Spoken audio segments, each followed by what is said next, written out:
Hey, good morning, my dear friends and students. I am Sadhna and all of you enjoying mathematics and science with me. नेहमीप्रमाणे enjoy करताय maths आणि science. एक नवीन interesting lesson start केला आहे 8th स्टँडर्डचा composition of matter. आपण समजून घेत आहोत डिफरंट स्टेजेस ऑफ मॅटर आणि हे मॅटर मध्ये डिटेल मध्ये समजून घेणार आहोत आजच्या या व्हिडिओ मध्ये. सगळ्यात महत्त्वाचा आपला DS लर्न विथ फन हा सुद्धा एक चॅनल आहे ज्याच्यावरती आपण मोटिवेशनल व्लॉग टाकत असतो. तो चॅनल पण बघा आणि त्याला पण सबस्क्राइब करायला विसरू नका. तर आपल्या सगळ्यांना माहिती आहे matter means anything that occupies space. आपल्या भोवती जे जे पदार्थ आहे, ज्या ज्या वस्तू आहे, जे जागा व्यापतात त्याला काय म्हणत असतो आपण मॅटर म्हणत असतो. And every element is made up of atom. आतापर्यंत सायंटिस्टला एकूण किती इलेमेंट सापडलेले आहे? 118, मोर दॅन 118 इलेमेंट्स त्यांना सापडलेले आहे. आर प्रेझेंट इन द याच्यामधले 92 तर नेचर मध्ये सापडले आहे, बाकीचे त्यांनी लॅबोरेटरी मध्ये तयार केलेले आहे.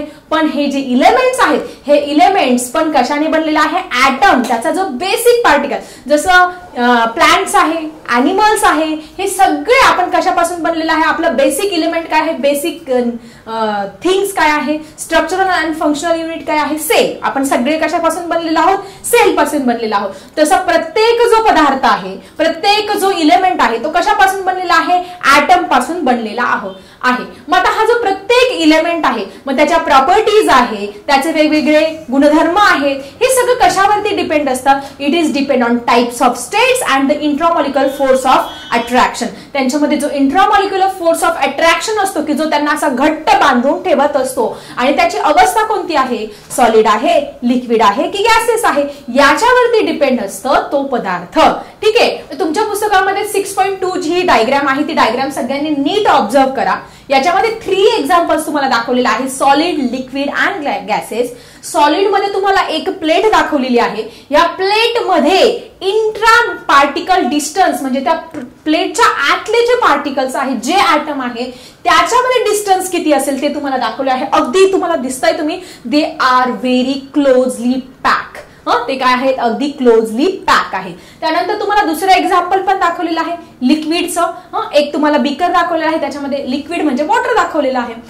मग आता तुम्ही त्याच्यामध्ये काय दिसतंय तुम्हाला? That is they are very they having the very less intramolecular force of attraction and the medium distance काय आहे त्यांचं थोडं सॉलिडच्या तुलनेमध्ये ते एकमेकांपासून थोडे दूर दाखवलेले आहे. आणि थर्ड तुम्हाला एक बलून दाखवलेला आहे. त्या बलूनमध्ये त्या हवा भरलेली आहे आणि ह्या बलूनच्या बाबतीमध्ये जे पार्टिकल्स आहे having a very large distance, एकमेकांपासून खूपच अंतरावरती आहे.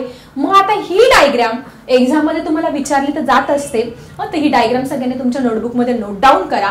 आणि ह्या डायग्राम मधून आपल्याला इंट्रामॉलिक्युलर फोर्स ऑफ अट्रॅक्शन आणि सगळ्या यांच्या ज्या प्रॉपर्टीज आहेत त्या काय समजायला मिळतात किंवा काय आहे सॉलिड, लिक्विड, गॅसेस. आपण लहानपणापासून शिकत आलो, 2री 3री पासून पदार्थाच्या 3 अवस्था असतात, स्थायू, द्रव, वायू. अरे पण सायंटिफिक वेने त्याच्यामध्ये काय असतं? का ते सॉलिड मध्ये एकमेकांना अगदी घट्ट पॅक असतात?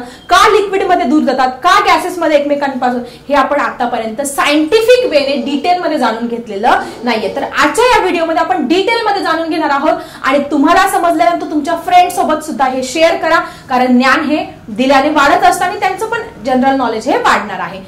ठीक आहे. तुम्ही हा व्हिडिओ सुद्धा शेअर करू शकता. ठीक आहे. तर सगळ्यात पहिले आपण सॉलिडचं समजून घेऊया.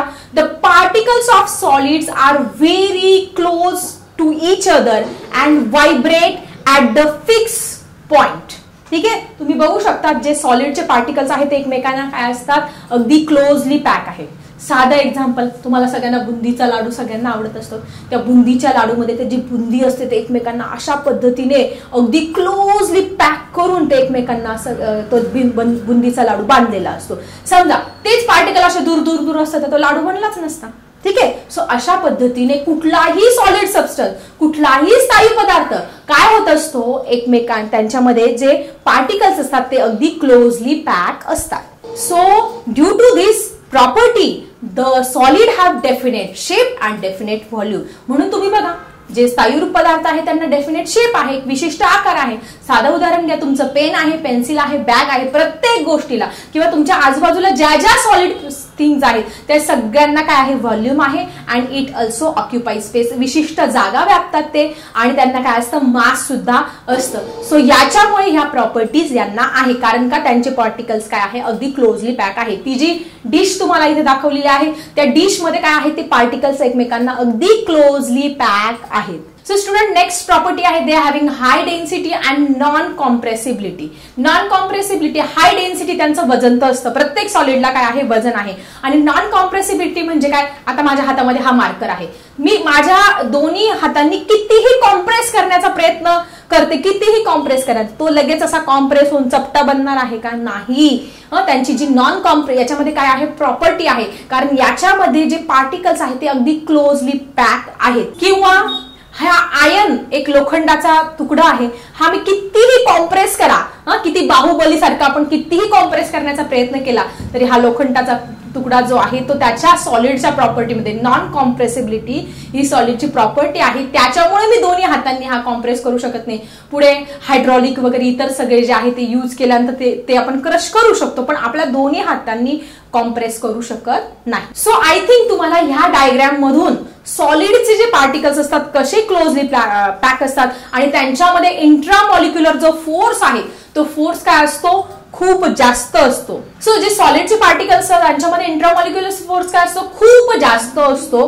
त्याच्यामुळे हे सॉलिड ठेवलेली कुठलीही वस्तू ती आहे ती तिथल्या तिथे जागच्या जागी राहते.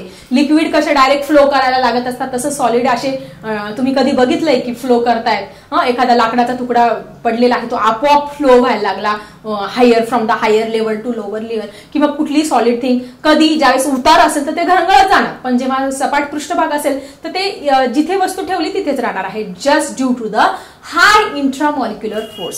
ओके, मग सॉलिड मध्ये तुम्हाला समजलं असेल, there is a high intramolecular force, they are non compressible, they having the high density, it's having the volume, they occupy space. या सगळ्या प्रॉपर्टीज कशामुळे आहे, due to the arrangement of the particles in the solid. Okay, चला बघूया liquid. So student, आता आपण बघणार आहोत लिक्विड. लिक्विड मध्ये काय दिसतात तुम्हाला, हे जे पार्टिकल्स आहेत ते सॉलिडच्या तुलनेत थोडे थोडे दूर गेलेले दिसतात. The strength of intramolecular force is moderate in the liquid. Liquid मध्ये इंट्रामॉलिक्युलर फोर्स काय असतो, थोडा मॉडरेट, मीडियम मध्ये असतो. जसं सॉलिड मध्ये खूप स्ट्रॉंग असतो इंट्रामॉलिक्युलर फोर्स, तसा हा इथे काय असतो, मीडियम असतो, मॉडरेट असतो. That's why though it is not strong enough to fix the particles in a definite position, आणि त्याच्यामुळे हा इंट्रामॉलिक्युलर फोर्स मॉडरेट असल्यामुळे तो जो लिक्विड आहे तो त्याला असं बाइंड करू शकत नाही. जसं सॉलिड कसं आहे ते एकमेकांना घट्ट पार्टिकल पकडून ठेवलेले असतात म्हणून कुठलंही सॉलिड असं फ्लो होत नाही. परंतु याच्यामध्ये इंट्रामॉलिक्युलर फोर्स काय आहे, मॉडरेट आहे, खूप जास्तही नाही आणि खूप कमी नाही. म्हणून तुमच्याकडून जमिनीवरती पाणी पडलं तर ते काय होतं, लगेच फ्लो व्हायला कुठल्या तरी दिशेला, कुठल्या तरी म्हणजे from the higher to lower level ते काय होत असतं, फ्लो व्हायला सुरुवात होत असते. ऑइल पडू द्या, पेट्रोल पडू द्या किंवा मिल्क असू द्या, हे जे लिक्विड आहे त्यांच्यामध्ये जे इंट्रामॉलिक्युलर फोर्स आहे it does not allow to bind the particles. Okay, ते त्यांना बाइंड करू शकत नाही, ते एकमेकांना अशा घट्ट प्रकारे पकडून ठेवू शकत नाही, कारण त्यांच्यामध्ये जे इंट्रामॉलिक्युलर फोर्स काय आहे तो मॉडरेट आहे, ते एकमेकांपासून थोडे दूर आहे. म्हणून लिक्विड काय होतात, इझिली फ्लो व्हायला सुरुवात होत असतात. पण but it is in strong in the solid state, that's why they are closely pack, they can not flow. म्हणजे सॉलिड जे आहे ते फ्लो होत नाही, पण लिक्विड का फ्लो होतात, बिकॉज ऑफ इंट्रामॉलिक्युलर. आता तुम्हाला सायंटिफिक रिझन समजलं असेल की जे लिक्विड पदार्थ आहेत ते का वाहतात, दूध सांडलं, पाणी सांडलं, ते का उताराकडे वाहतात किंवा कुठे पण लगेच ते काय होतात, पसरतात का, कारण त्यांच्यामध्ये इंट्रामॉलिक्युलर फोर्स काय असतो, मॉडरेट असतो. So I think due to this property the liquid start flowing, fluidity ही त्याची प्रॉपर्टी आहे. They having the definite volume, त्यांना काय आहे, डेफिनेट व्हॉल्यूम आहे. Then they occupies the space that they are put in any container. म्हणजे ते काय करत असतात, ज्या भांड्यामध्ये ते ठेवतात त्या भांड्याचा ते आकार घेत असतात. फॉर एक्झाम्पल तुम्हाला मगाशीच सांगितलं, 1 लिटर जी पाणी आहे ते 1 लिटर पाणीची बॉटल मध्ये तुम्ही ते 1 लिटर पाणी ठेवा, तेच पाणी तुम्ही 1 लिटर त्या परातीमध्ये होता ते परातीचा आकार घेईल. तेच 1 लिटर पाणी तुम्ही पातेल्यात घ्या, ते पातेल्याचा आकार घेईल. तेच 1 लिटर पाणी तुम्ही कढईत घ्या, ते कढईचा आकार घेईल. किंवा कुठल्याही भांड्यामध्ये ठेवा, तर ते काय करेल, ते पाणी त्या भांड्याचा त्या पद्धतीने आकार घेणार आहे. Means the shape of the liquid changes according to the shape of container. So I think तुम्हाला लिक्विड मध्ये इंट्रामॉलिक्युलर फोर्स कसा मॉडरेट असतो, त्यांच्यामध्ये फ्लुइडिटी असते, का फ्लो करतात हे पण समजलं असेल. त्यानंतर ते कंटेनरचा कशा पद्धतीने शेप घेत असतात, त्यांना व्हॉल्यूम असतं. ठीक आहे, हे सगळ्या प्रॉपर्टीज तुमच्या ह्या डायग्राम मधून क्लिअर झाल्या असेल.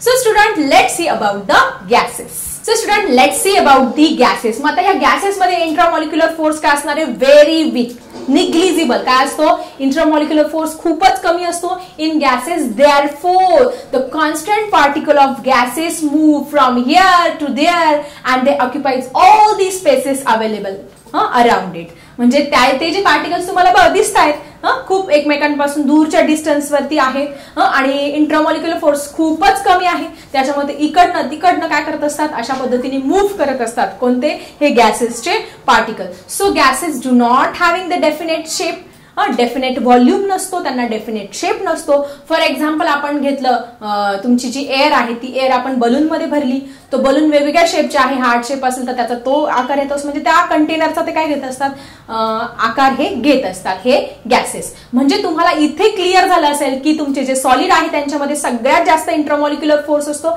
म्हणून ते क्लोजली पॅक असतात. तुमचे जे लिक्विड आहे त्यांच्यामध्ये इंट्रामॉलिक्युलर फोर्स मॉडरेट असतो, त्याच्यामध्ये थोडे एकमेकांपासून दूर असतात आणि इंट्रामॉलिक्युलर फोर्समुळे ते काय होतात, फ्लुइडिटी, ते एकमेकांना बांधून ठेवत नाही ना, त्याच्यामुळे ते लगेच इझिली फ्लो व्हायला लागत असतात. आणि तसं तुमचं गॅसेस बघितलं त्यांच्यामध्ये खूपच वीक काय असतो, इंट्रामॉलिक्युलर फोर्स असतो, त्याच्यामध्ये ते इकडनं तिकडनं काय होत असतात, असे मूव्ह करत असतात. सो स्टुडंट, ह्या जे प्रॉपर्टीज आहे एका चार्टद्वारे तुमच्या पुस्तकामध्ये दाखवलेले आहे. Let's see this chart very carefully that shows you the important properties of solid, liquid and gases. याच्या प्रॉपर्टीज आपल्याला स्पष्ट होत आहेत या चार्ट मधून. तर सगळ्यांनी ह्या कॅरेक्टरिस्टिक जो चार्ट आहे तो सगळ्यांनी व्यवस्थित बघा. 6.3 चा हा जो चार्ट आहे तर याच्यामध्ये फिजिकल स्टेट ऑफ मॅटर दाखवलेला आहे, त्यानंतर फ्लुइडिटी, प्लास्टिसिटी, रिजिडिटी, इलास्टिसिटी ह्या सगळ्या प्रॉपर्टीज पण दाखवलेल्या आहे. तुम्ही बघू शकता व्हॉल्यूम आहे, शेप आहे, कम्प्रेसिबिलिटी आहे, इंट्रामॉलिक्युलर फोर्स ऑफ अट्रॅक्शन किती आहे, त्यानंतर डिस्टन्स ऑफ दॅट पार्टिकल्स हे किती आहे, सगळं दाखवलेलं आहे. तर आता आपण सगळे समजून घेऊया सॉलिड. तर सॉलिड काय दाखवलेलं आहे, रिजिड. सॉलिड काय असतो, कडक असतो. त्याच्यामध्ये प्लास्टिसिटी असते, आपण सॉलिडला वेगवेगळ्या प्रकारचा आकार पण देऊ शकतो. फॉर एक्झाम्पल पीठ आहे ते सेमी सॉलिड असतं, आपण त्याला आकार देऊ शकतो. प्लास्टिक सुद्धा ते लिक्विड बनवून त्याला आकार देऊ शकतो. त्यानंतर इलॅस्टिसिटी, ह्या सगळ्या प्रॉपर्टीज सॉलिड शो करत असतात.